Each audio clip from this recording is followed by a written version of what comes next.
I think all right-thinking people in this country are sick and tired of being told that ordinary decent people are fed up in this country with being sick and tired. Yeah.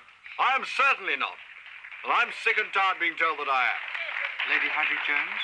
Well, I meet a lot of people, and I'm convinced that the vast majority of wrong-thinking people are right. Well, we seem to have a consensus there. Could we have the next question, please? I would like to ask the team what changes they would make if they were Hitler. Gerald? Well, speaking personally, I'd annex the Sudetenland. Norman? I think I'd pay some Dutchman to set fire to Lord Snowden. Liberal rubbish! Just starting on BBC One now, Victoria Regina, the inspiring tale of the simple crofter's daughter who worked her way up to become Queen of England and Empress of the greatest empire television has ever seen. But right now, it's time for Great Actors, introduced as usual by Alan Seaman. Sir Edwin, which has been for you the most demanding of the great Shakespearean tragic heroes that you've played? Well, of course, this is always a difficult one, but I think the answer must be Hamlet. Which you played at Stratford in 1963. That's right, yes. I found the role a very taxing one. I mean, Hamlet has 8,262 words, you see. Really? Oh, yes. Othello's a bagger too, mind you, especially the cleaning up afterwards. But he has 941 words less than Hamlet. On the other hand, the Coon's got more pauses, 62 quite long ones, as I recall. But then they're not so tricky, you see. You don't have to do much during them. You don't? No, not really. And they give you time to think what sort of face you're going to pull during the next speech so that it fits the words you're saying as far as possible. How many words did you have to say as King Lear at the Aldwych in 52? Well, I don't want you to get the impression it's just a question of the number of words. I mean, getting them in the right order is just as important. Old Peter Hall used to say to me, they're all there ready, now we've got to get them in the right order. And, for example, you can also say one word louder than another.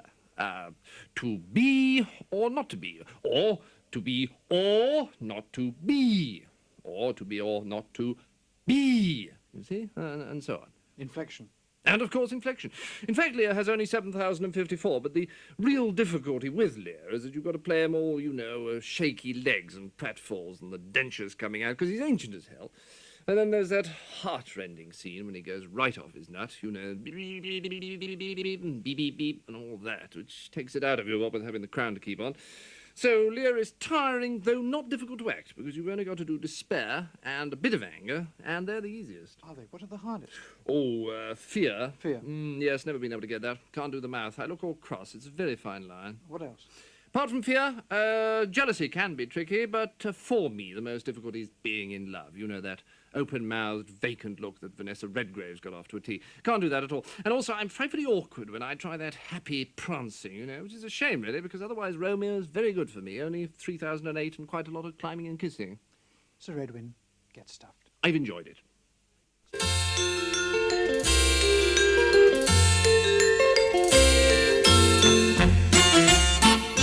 Good evening and welcome to Stake Your Claim. And first this evening, we have with us Mr. Norman Vowles of Gravesend, who claims he wrote all Shakespeare's works. Mr. Vowles, I understand you claim that you wrote all those plays normally attributed to Shakespeare. And that is correct. I wrote all his plays, and my wife and I wrote his sonnets. Mr. Vowles, these plays are known to have been performed in the early 17th century. How old are you, Mr. Vowles? 43. Well, how is it possible for you to have written plays performed over 300 years before you were born? Oh, well, this is where my claim falls to the ground. Ah. There's no possible way of answering that argument, I'm afraid. I was only hoping you would not make that particular point, but I can see you're more than a match for me. Mr. Vowles, thank you very much for coming along. My pleasure. Next, we have Mr. Bill Whymis, who claims to have built the Taj Mahal. No. I'm sorry? No. I thought you claimed Well, I to... did, but I can see I won't last a minute with you. Next... I was right. We have Mrs. Mittelschmerz of Dundee, who Mrs. Mittelschmerz, what is your claim? That I can burrow through an elephant. Now, you've changed your claim, haven't you? You know we haven't got an elephant. Oh, haven't you? Oh, dear. You're not fooling anyone, Mrs. Mittelschmerz. In your letter, you quite clearly claim that, you could be thrown off the top of Beachy Head into the English Channel and then be buried. Now you can't read my writing. It's typed. Says elephant. Mrs. Mittelschmerz, this is an entertainment show, and I'm not prepared to simply sit here bickering. Take her away, Heinz. Here, no. Leave me alone. Hello, and welcome to the wonderful world of sound. Yes, the sound of a common household ant magnified 300,000 times. And now, the sound of a tiny cockroach sneezing magnified 60 million times. See how it frightened the ant. Ow! Got my finger in the drawer there. Even the sound of a tsetse fly picking its nose, magnified only 75,000 times, frightens the ant. And the tiny woodlouse as well. Oh, the chair. Oh, Jesus Christ. Shut up. Sorry. Well, now listen to this. The sound of an African anteater rubbing Vic on its chest. Wow! Hey! Isn't that exciting? And... Oh, damn! Shut up! Sorry! But can a black ant get hold of Vic Vapor Rub? Well, no! But it can ask a friend to get some! Listen to this. Magnified 92,000 times, the sound of the vicious Afghan panther lizard visiting the chemist!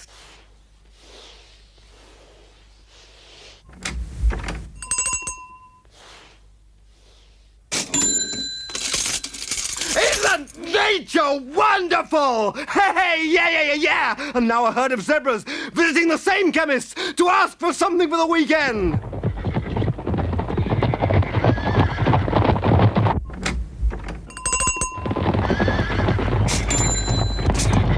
And finally, oh God, finally some eye drops being bought in the chemist just down the street by a Bengal tiger.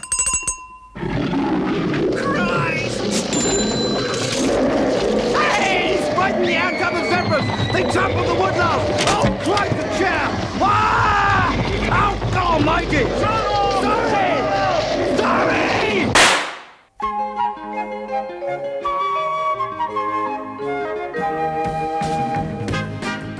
Good evening, ladies and gentlemen, and welcome to another edition of What Do You...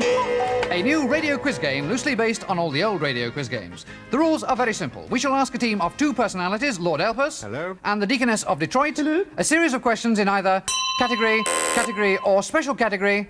If they get it right, they get a... And if they get a wrong answer, they get a... from the studio audience. At the end of the contest, they will hear this, and they must stop immediately. At any point in the proceedings, they may be given a... which means they can ask for another question, or if they hear a...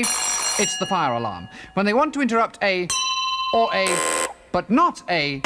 question, they must press their special buttons. Lord Elpers, will you press yours? And Deaconess, yours.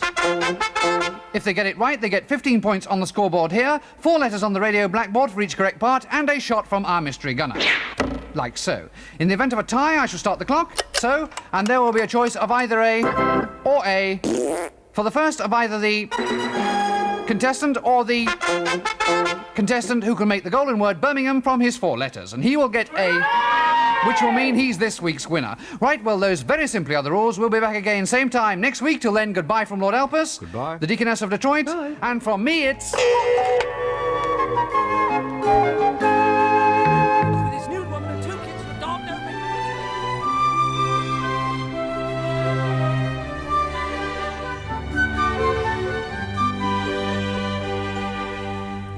Never be rude to an Arab, an Israeli or Saudi or Jew. Never be rude to an Irishman, no matter what you do. Never poke fun at a nigger, a stick, or a whoop, or a clout, and never put down.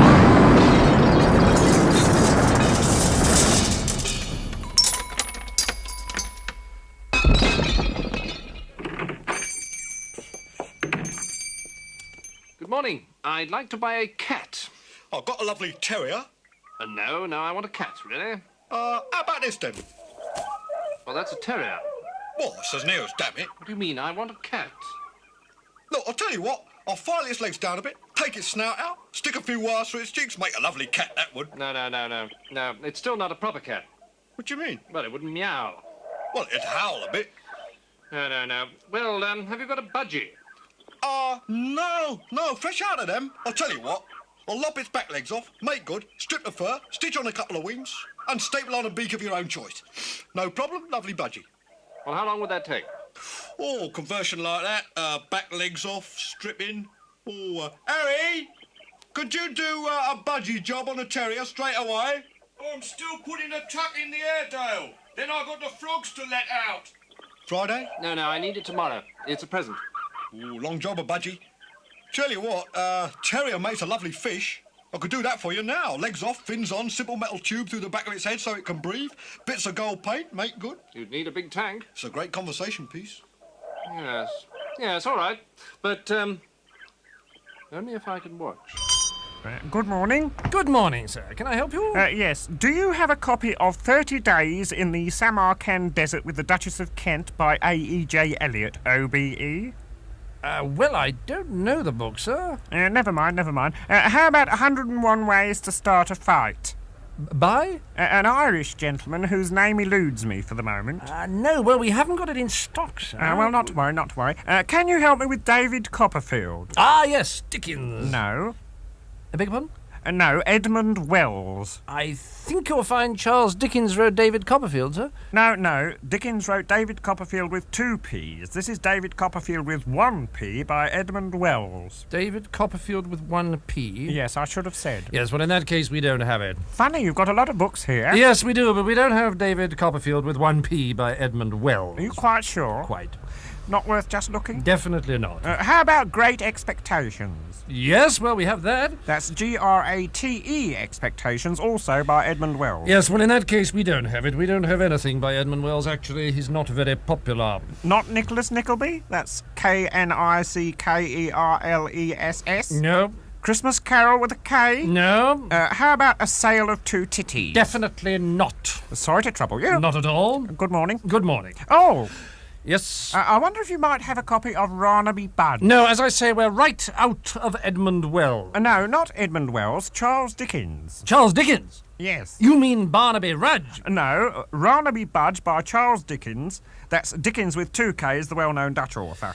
No, well, we don't have a Barnaby Budge by Charles Dickens with 2 Ks, the well-known Dutch author, and perhaps to save time, I should add that we don't have Carnaby Fudge by Darles Chickens, or Farnborough Sludge by Miles Pickens, or even Stickwick Stapers by Fowles Wickens with 4 M's and a silent Q. Why don't you try W.H. Smith's? I did. They sent me here. Did they? I wonder... Oh, do go on, please. I wonder if you might have The Amazing Adventures of Captain Gladys Stout pamphlet and her intrepid spaniel Stig amongst the giant pygmies of Beccles. Volume 8. No, we don't have that. Funny, we got a lot of books here. Well, I mustn't keep you standing here. Well, do you have... We haven't. No, we haven't. Sorry, no, it's 1 o'clock now. We're closing for lunch. I saw it over there. I saw it. What? I saw it over there. Olson's Standard Book of British Birds. Olson's Standard Book of British Birds? Yes. O-L-S-E-N? Yes. B-I-R-D-S? Yes. Yes, well, we do have that, as a matter of fact. The expurgated version. Sorry, I didn't quite catch that. The expurgated version. Expurgated version of Olson's Standard Book of British Birds? The one without the gannet. The one without the gannet? They've all got the gannet. It's a standard British bird, the gannet. It's in all the books. Well, I don't like them. They wet their nests. All right, I'll remove it. Any other birds you don't like? I don't like the robin. The robin? Right, the robin. There you are. Any others you don't like? Any others? The nuthatch. Right, the nuthatch. Here we are. There you are. No gannets, no robins, no nuthatches. There's your book. I can't buy that. It's torn. I wonder if you have... Come on, ask me anything. We got lots of books here, you know. It's a bookshop. How about Biggles Combs His Hair? No, we don't have that one. Funny. The Gospel According to Charlie Drake? No. Try me again. I know. Ethel the Aardvark Goes Quantity Surveying. No. What? Ethel the Aardvark Goes Quantity Surveying. Ethel the I've got it. I've seen it somewhere. Someone. Yes. Here we are. Ethel the Aardvark Goes Quantity Surveying. There's your book. Now, buy it. I don't have enough money. I'll take a deposit. I don't have any money. I'll take a cheque. I don't have a checkbook. I'll take a blank one. I haven't got a bank account. Right. I'll buy it for you. There you are. There's your change. There's some money for a taxi on the way home. There's your book. Wait. What? I can't read. You can't? read. Right, sit down. Sit down. Are you sitting comfortably? Right. Ethel the aardvark was... And right now it's time for athletics, and over to Brian Goebbels in Paris. Hello, well, you join us here in Paris just a few minutes before the start of today's big event, the final of the men's being eaten by a crocodile event. I'm standing now by the crocodile pit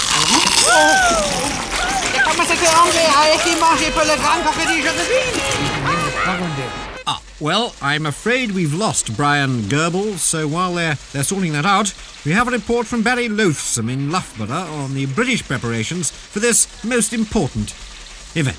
Here at Loughborough are the 5 young men chosen last week to be eaten by a crocodile for Britain this summer. Obviously, the most important part of the event is the opening 60-yard sprint towards the crocs, and 22-year-old Nottingham schoolteacher Gavin Warrilow is rated by some pundits not only the fastest but also the tastiest British morsel since Barry Gordon got a bronze at Helsinki. In charge of the team is Sergeant Major Harold Duke. No, you not only got to get in that pit first, you got to get eaten first. When you land in front of your cock and he opens his mouth, I want to see you right in there. Rub your head up against his taste buds, and when those teeth bite into your flesh, use the purchase to thrust yourself down his throat. Dupe's trained every British team since 1928, and it's his blend of gymnastic know-how, reptilian expertise and culinary skill that's turned many an unappetizing novice into a crocodilic banquet. Well, our chefs have been experimenting for many years to find a sauce most likely to tempt the crocodile.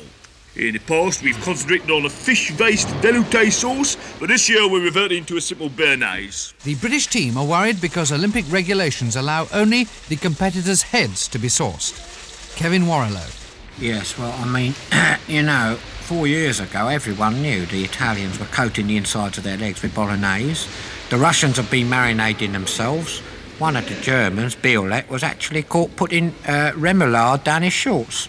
And the Finns were using tomato-flavoured running shoes. I think it should either be unrestricted garnishing or a single Olympic standard mayonnaise. Gavin, does it ever worry you that you're actually going to be chewed up by a bloody great crocodile? The only thing that worries me, Jim, is being the first one down that gully. Well, the way things are going here at Loughborough, it looks as though Britain could easily pick up a place in the first 700. But nothing's predictable in this tough, harsh, highly competitive world where today's champion is tomorrow's crocodile shit. And back to you in the studio, Norman. Excuse me, is this the Undertaker's? Yep, that's right. What can I do for you, Squire? Well, I wonder if you can help me. My mother has just died, and I'm not quite sure what I should do. Oh, well, we can help you. We deal with stiffs. Stiffs? Yeah. Now, there's 3 things we can do with your mum. We can bury her, burn her, or dump her. Dump her? Dump her in the Thames. What? Oh, did you like her? Yes. Oh, well, we won't dump her then. Well, what do you think, a burner or a bury her? Which would you recommend? Well, they're both nasty. If we burn her, she gets stuffed in the flames, crackle, crackle, crackle, which is a bit of a shock if she's not quite dead, but quick. And then you get a box of ashes which you can pretend are hers. Oh.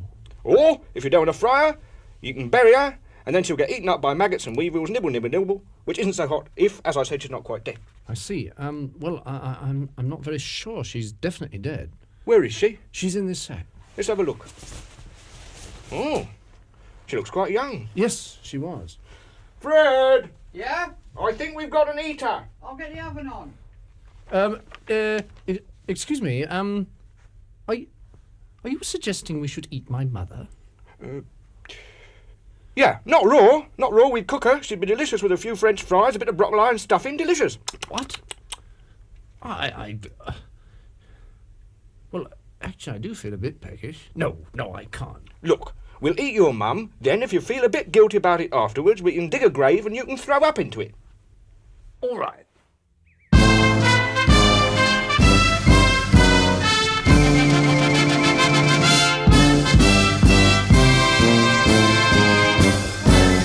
Sit on my face and tell me that you love me. I'll sit on your face and tell you I love you too. I love to hear you oralize. When I'm between your thighs, you blow me away. Sit on my face and let my lips embrace you. I'll sit on your face and then I'll love you truly. Life can be fine if we're both 69. If we sit in faces of all such a pleasure to play till we're blown away.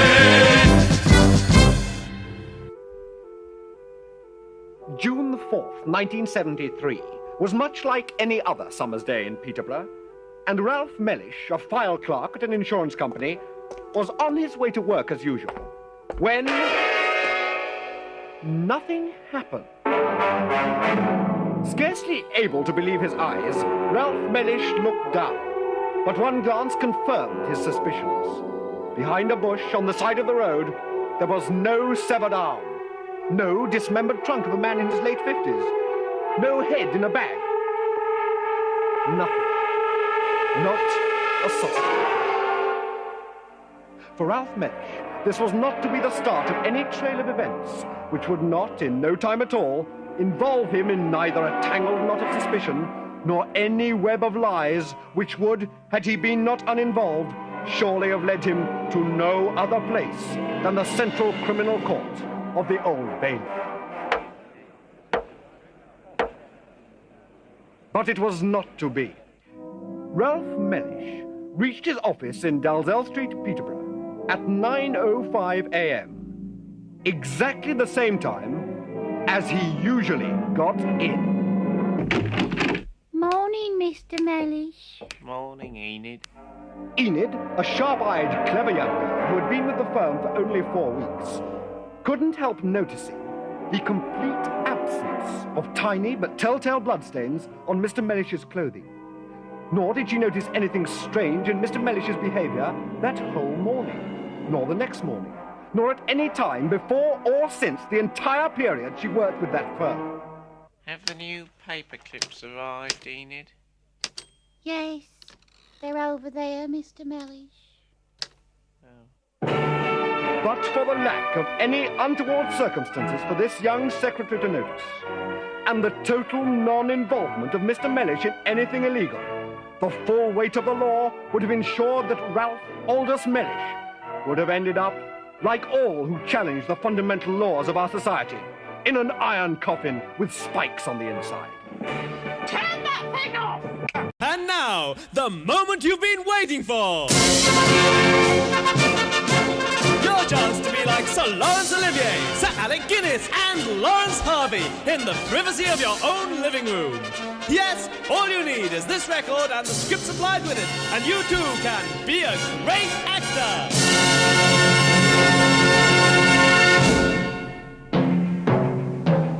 You will be playing the part of Montague, the forceful yet bitter, disillusioned and zany Marxist tycoon in this new play by a very good bearded playwright. Other great British and Welsh actors will be playing only minor roles. Now is your big chance. Just follow the script as we present A Taste of Evil, starring... Insert your name here. As Montague.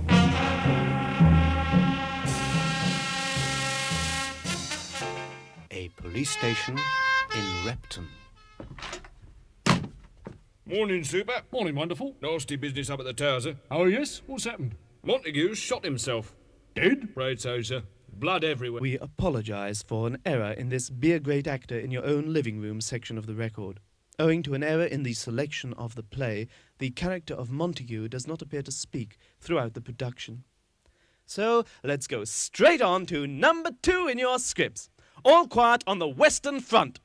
You are Charles, just back from the war, and to help you become a great actor, a buzzer will go when it is your turn to speak. All Quiet on the Western Front, adapted for radio by Jeff Aspel and Jean Genet. Episode 8, Charles returns to Berkeley Manor. Oh, Charles, Charles, Charles! Oh, Charles. I never thought I'd see you again. Oh, that's wonderful news. But why? Are you... Where?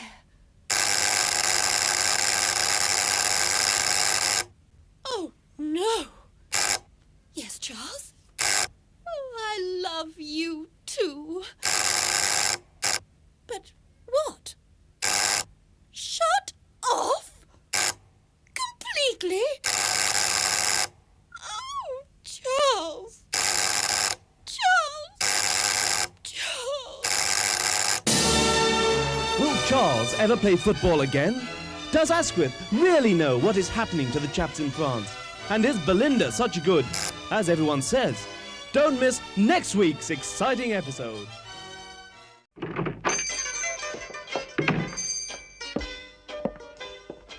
Good morning. Morning, sir. Welcome to the National Cheese Emporium. Thank you, my good man. What can I do for you, sir? Well, I was sitting in the public library in Thurman Street just now, skimming through Rogue Herries by Hugh Walpole, and I suddenly came over all peckish. Peckish, sir? Esurient. Eh? Yeah, we're all hungry, like. Ah, hungry. In a nutshell. And I thought to myself, a little fermented curd will do the trick. So I curtailed my wall-polling activities, sallied forth and infiltrated your place of purveyance to negotiate the vending of some cheesy comestibles. Come again? I want to buy some cheese. Oh, I thought you were complaining about the bouzouki player. Oh, heaven forbid, I am one who delights in all manifestations of the terpsichorean muse. Sorry? Well, like a nice tune, you're forced to. So he can go on playing, can he? Most certainly. Now then, some cheese, please, my good man. Certainly, sir. What would you like? Well, how about a little Red Leicester? I'm afraid we're fresh out of Red Leicester, sir. Oh, never mind. How are you on Tilsit? I'm afraid we never have that at the end of the week, so get it fresh on Monday. Tish, tish. No matter. Well, stout yeoman, 4 ounces of Cafilia, if you please. Ah, it's been on order, sir, for 2 weeks. Was expecting it this morning. On my lucky day, is it? Bel Paese? Sorry, sir. Red Windsor? Normally say yes. Today the van broke down. Ah. Stilton? Sorry. Emmental? Gruyere? Nope. Any Norwegian Jarlsberger, perchance? Nope. Liptar? Nope. Lancashire? Nope. White Stilton? Nope. Danish Brew? Nope. Double Gloucester? Nope. Cheshire? Nope. Dorset Blue Vinny? Nope. Brie, Roquefort, Pont l'Evêque, Port Salut, Savoyard, Saint-Paulin, Carré de l'Est, Brest Bleu, Boursin? Nope. Camembert, perhaps? Ah, we have camembert, yes, sir. You do? Excellent. Yes, sir. It's a bit runny. Oh, I like it runny. Well, it's very runny, actually. No matter. Fetch hither le fromage de la belle France. I think it's a bit runnier than you like it, sir. I don't care how fucking runny it is. Hand it over with all speed. Oh! What now? The cat's eaten it. Has it? She, sir. Gouda? No. Edam? No. Caithness? No. Smoked Austrian? No. Japanese sage derby? No, sir. You do have some cheese, do you? Of course, sir. It's a cheese shop, sir. We got... No, don't tell me. I'm keen to guess. Fair enough. Wensleydale? Yes? Ah, well, I'll have some of that. Oh, I thought you were talking to me, sir. Mr. Wensleydale, that's my name. Greek feta? Not as such. Gorgonzola? No. Parmesan? No. Mozzarella? Pepper No. creamer? Danish bimbo? No. Czech sheep's milk? No. Venezuelan beaver cheese? Not today, sir, no. Ah, how about cheddar? Well, we don't get much call for it round here, sir. Not much. It's the single most popular cheese in the world. Round here, sir. And what is the most popular cheese round here? Ilchester, sir. Is it? Oh, yes, sir. It's staggeringly popular in this manor square. Is it? It's our #1 bestseller, sir. I see. Ilchester, eh? Right, sir. All right. Eh? Have you got any? He asked, expecting the answer no. I'll have a look, sir. No. It's not much of a cheese shop, is it? Finest in the district, sir. Explain the logic underlying that conclusion, pray. Well, it's so clean, sir. It's certainly uncontaminated by cheese. You haven't asked me about Limburger, sir. Is it worth it? Could be. Have you shut that bloody bazooki up? Told you, sir. Have you got any Limburger? No. Figures? Predictable, really, I suppose. It was an act of purest optimism to oppose the question in the first place. Tell me, Yes, sir? have you in fact got any cheese here at all? Yes, sir. Really? No, not really, sir. You haven't. No, sir, not a scrap. I was deliberately wasting your time, sir. Well, I'm sorry, but I'm going to have to shoot you. Righto, sir. What a senseless waste of human life. Inflammation of the foreskin reminds me of your smile. I've had balanital chancroids for quite a little while. I gave my heart to NSU that lovely night in June. I ache for you, my darling, and I hope you'll get well soon. My penile warts your herpes, my syphilitic sore, your manilial infection, how I miss you more and more. Your dobies itch, my scrub books, our lovely gonorrhea. At least we both were lying when we said that we were clear. My clapped out genitalia is not so bad for me as the complete and utter failure every time I try to pee. I'm dying from your love, my love. I'm your spirochetal clown. I've left my body to science, but I'm afraid they've turned it down.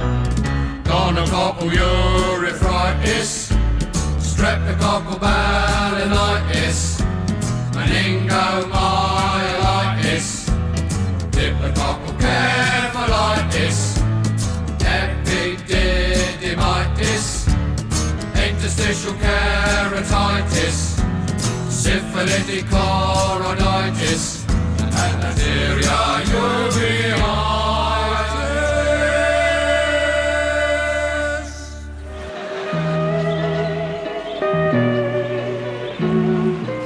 Aye, very passable, that. Very passable bit of risotto. Grand meal, that was. Yes. Bloody good. Oh. Nothing like a good glass of Chateau de Chasseler, eh, Josiah? Hey, right there, Obadiah. Right. Who'd have thought 30 years ago we'd all be sitting here drinking Chateau de Chasselet, eh? Aye. In them days, we was glad to have the price of a cup of tea. Aye. A cup of cold tea. Aye. Without milk or sugar. Or tea. Aye. In a cracked cup and all. Oh, we never had a cup. We used to have to drink out of a rolled-up newspaper. The best we could manage was to suck on a piece of damp cloth. But you know, we were happy in those days, though we were poor. Because we were poor. My old dad used to say to me, money doesn't buy you happiness, son. I was right. Aye. I was happier then and I had nothing. We used to live in this tiny old house with great big holes in the roof. House? We were lucky to live in a house.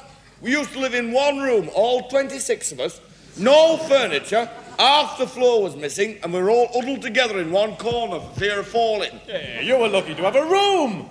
We used to have to live in corridor. Oh, we used to dream of living in a corridor.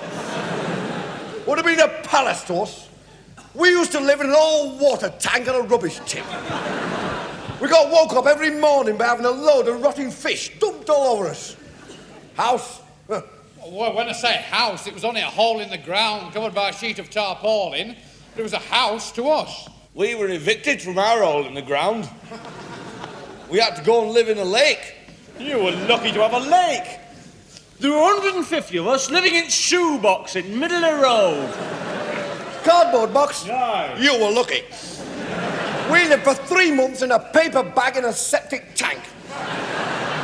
We used to have to get up at 6 in the morning, clean the paper bag, eat a crust of stale bread, go to work down mill, 14 hours a day, week in, week out, for 6 a week. And when we got home, our dad would thrash us to sleep with his belt.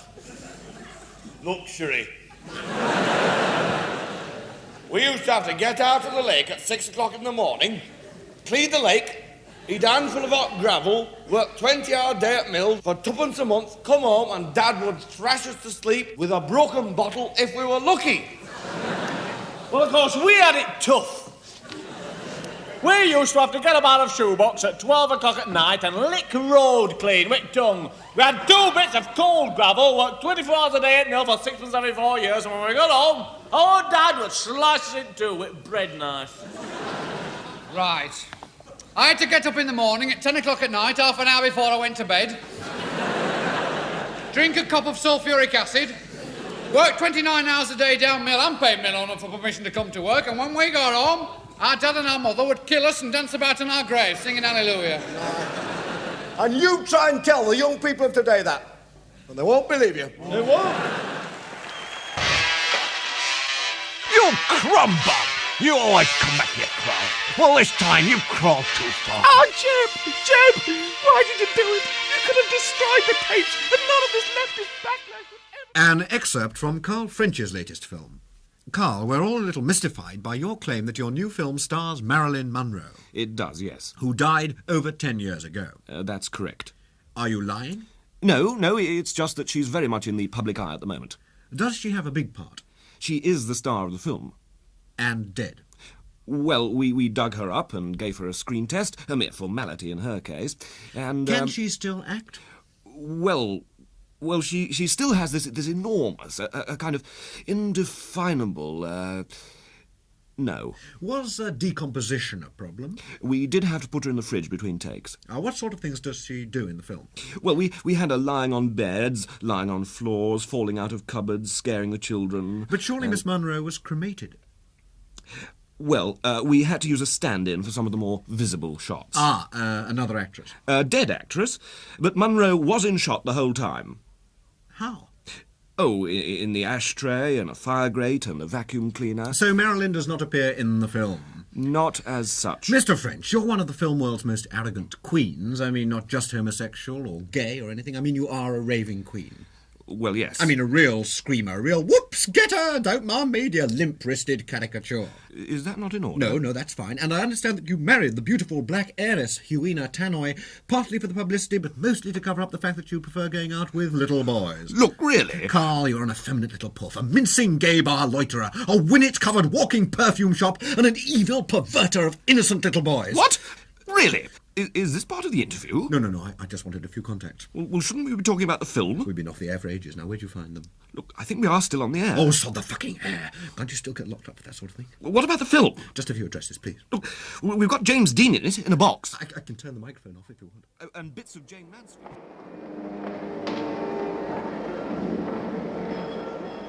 Good evening.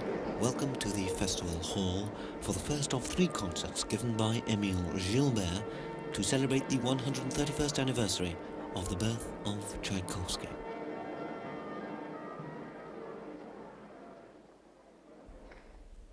Gilbert stars tonight with Tchaikovsky's Contesana Paduano.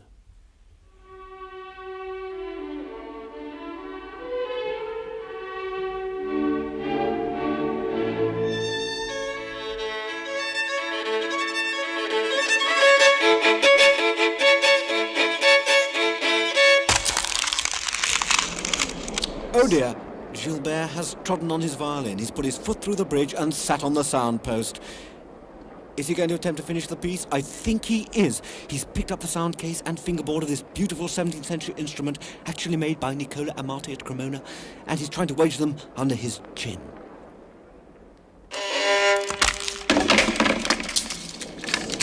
But no, it's no good. The applause you can hear now is because the leader of the orchestra is going over to Gilbert to lend him his own violin. By no means a lesser instrument than Gilbert's, it is in fact a Stradivarius, so this is a very sporting gesture. And now Gilbert prepares once again to play Tchaikovsky's Contesana Paduano.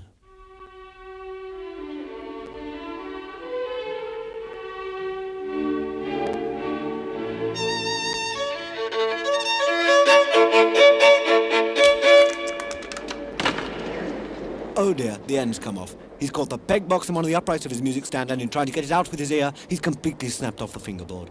What a pity.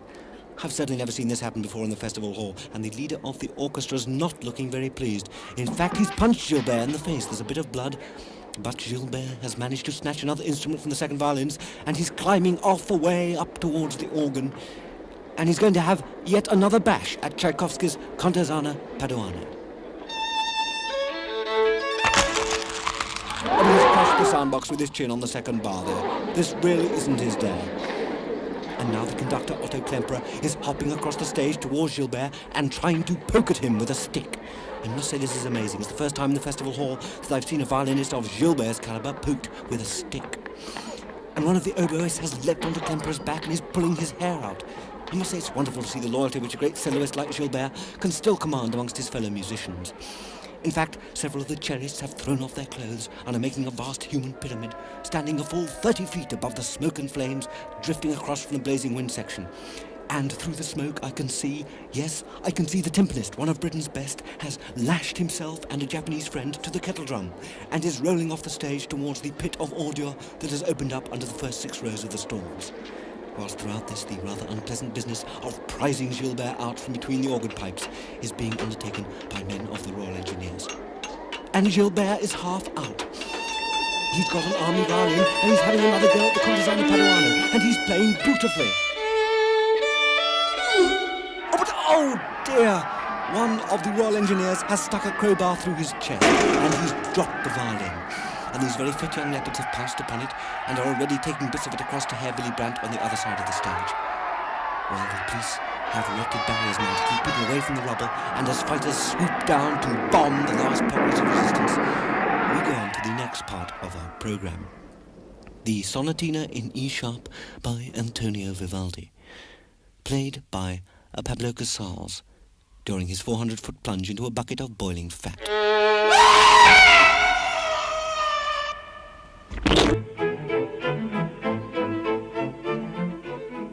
The Background to History, Part 4. Good evening. One of the main elements in any assessment of the medieval open-field farming system is the availability of oxen for the winter ploughing. Professor Tofts of the University of Manchester puts it like this.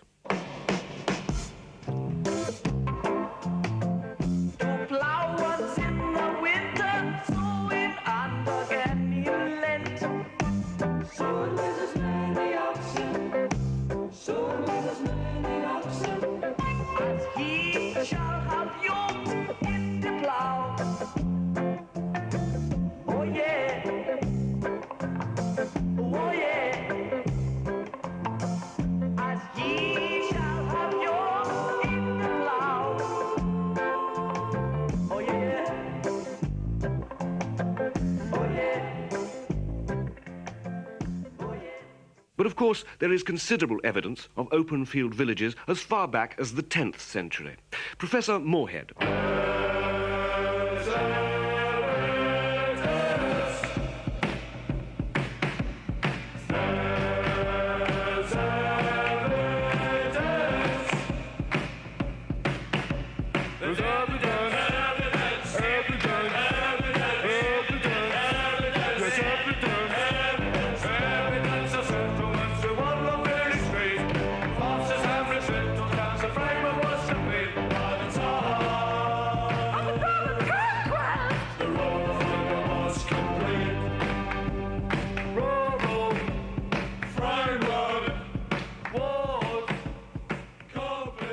This is not to say, of course, that the system was as sophisticated as it later came to be. I asked the Professor of Medieval Studies at Cambridge why this was. Well, it may not have been a statutory obligation, but, a guy who's a freeman was obliged in the medieval system to do boon work? That's right, yeah. There's an example from the village rolls in 1313. And I believe you're going to do it for us now. That's right, yeah. Oh, it's written in the village road that if 40 wants an oxen, and that oxen is led, then the reins and the plowman got to have the Lord's consent. Yes, sir. Then the reins and the plowman got to have the Lord's consent. Then the reins and the plowman got to have the Lord's consent.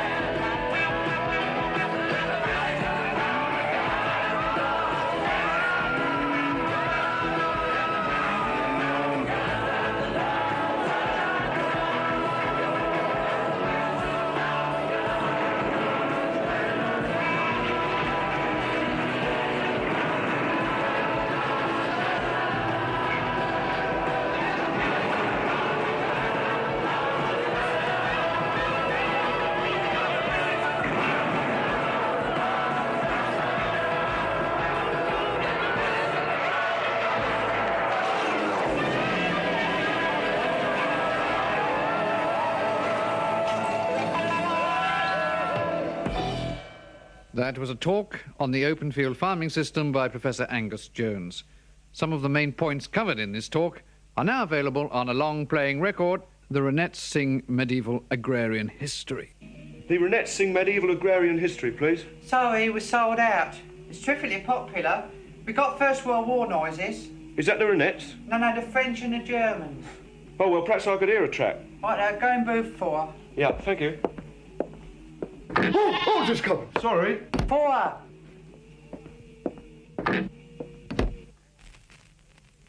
Home on leave in 2 days, eh, Sarge? Yes, sir. Lucky man. Oh, soon be your turn, sir. Yes, I suppose so. Is that your wife, Sarge? Yes, sir. You're a lucky man. You married, sir? Yes, rather. Didn't I ever show you that picture of my wife, Sarge? Oh, no, sir. There's the damn thing.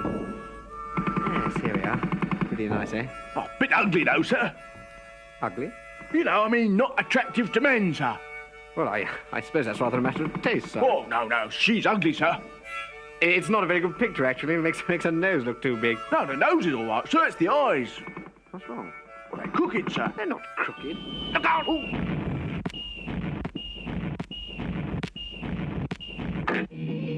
Excuse me, the record in 4's stuck. Pardon, sir? I was listening to First World War noises in 4 and the record's stuck. Oh, yes. Who served you, sir?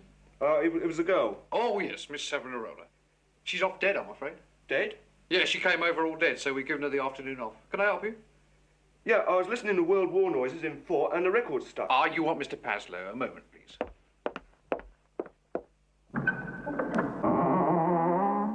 Rhonda? Yes? Untie Mr. Paslow. But he's told us nothing. There's a customer.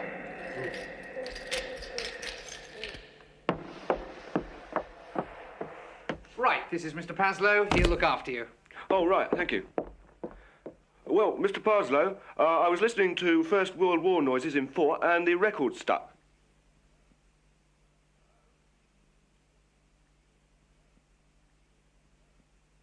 Hello?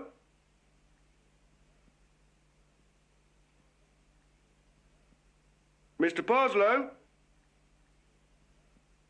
I think there's something wrong with Mr. Parslow. Let's have a look. Ah, yes, his head's been ripped off. I'll get you another. No, it's all right. It's just that the record's stuck in 4. World War noises, was it? Yeah. I'll try 5. Home on leave in 2 days, eh, Sarge? Yes, sir. Lucky man. Oh, soon be your turn, sir. Yes, I suppose so. Is that your wife, Sarge? No, sir, that's my dog. Oh. Good-looking dog, isn't it? She's a bitch. Is she? Yes, sir. Oh, look out, sir. Oh, blimey. Sarge? Yes, sir. This dog of yours is quite a little stunner, isn't it? Look out, sir. Oh, do you think they're bringing up the big mortar, sir? Yes. Does she, do you have any friend? What, sir? Your dog? Oh, just the other dogs in the neighbourhood, sir. She doesn't have a kind of steady boyfriend? Oh, no, sir. She's a dog. Yes, of course. Oh, blimey, it's getting bad, sir. Yes. Still, I mean, she wouldn't object to someone calling on her, would she, Sarge? Oh, I'm not sure what you mean, sir. Well, I mean, I was thinking perhaps I could take her for a walk sometime. Oh, yes, sir. Of course, sir. Anytime. Good, thank you, Sarge. Look out, sir. Oh. No, that's my wife, sir. Are you sure, Sarge? Yes, sir. That's my wife. And that's your dog? Yes, sir. I see.